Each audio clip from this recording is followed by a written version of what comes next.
the movie and totally isn't visually based on Princess Leia.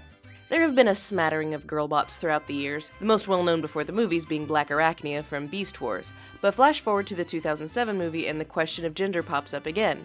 Should they all be coded male, or do we have a girl bot? Originally, we did have a girl bot. In an earlier version of the film, RC was going to be one of the core 5 Autobots. But late in the game, RC was replaced with Ironhide.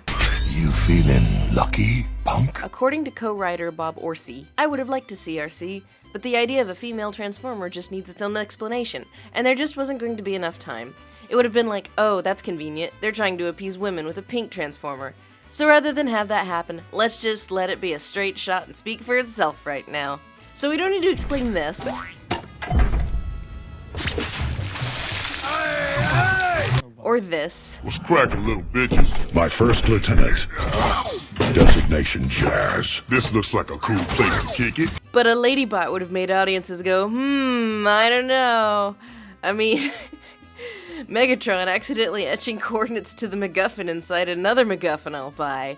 A magical glow cube that's the progenitor for all the alien robots that turn into Camaros I'll buy.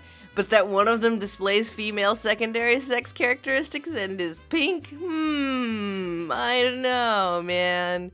I'm gonna have to absorb more of Optimus's Robopex and enjoy his deep, manly voice while I smoke on this for a little while. My name is Optimus Prime. Wouldn't it be more interesting to explore a robot society that exists outside the confines of gender?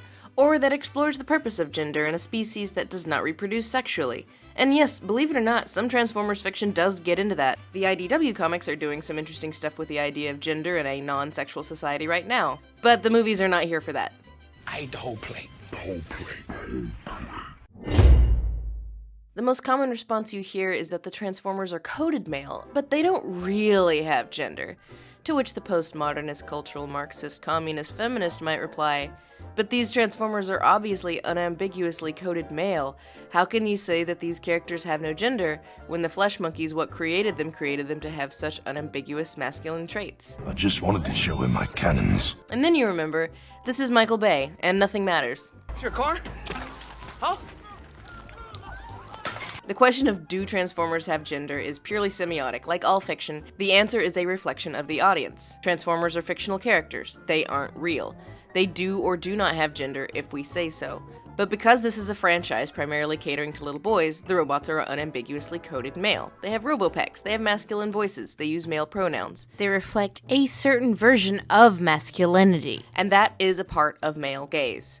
Male is coded default, any variation from that is an aberration. And this is not a modern idea. The very foundations of Western civilization. If there's one thing I've learned from my time on the internet, it's that people love it when things are clearly categorized. But as an exciting twist on the process, everybody disagrees on what categories they specifically like. In reality, basically everything is fluid and flexible, and every single method of strict delineation ever created has struggled with edge cases and gray areas and the beautiful diversity of human experience, and some people getting way too into fitting everybody in nice little boxes with nice little rules and punishing anyone who steps over their personal favorite line. But if strict delineation is a losing battle doomed to failure, why do we keep trying it so much? Well, broad-scale categorization can still be useful. Just because there's no such thing as a fish, biologically speaking, doesn't mean it's not good to have a word for swimmy things with fins and gills. But our propensity for categorization goes far beyond simple practicality, and in the face of that kind of overwhelming evidence, the answer appears to be simple. We must just really like doing it. We like sorting things. We like it when things have rules that can be easily summarized, and we like it when someone or something belonging to a group tells you a set of reliable things about them. That ranges from semi-tangible but still complicated things like country, heritage, gender, and orientation, all the way out to stuff like star signs, Myers-Briggs types, and Hogwarts houses. The fact that this kind of easy-breezy boxing transforms into bad things like stereotyping almost immediately is another sign that the only reason we would possibly keep reinventing this doomed endeavor is because we just like it. Fitting everyone into nice little boxes is bad and restrictive. Getting mad when people don't fit in the box you put them in is also bad.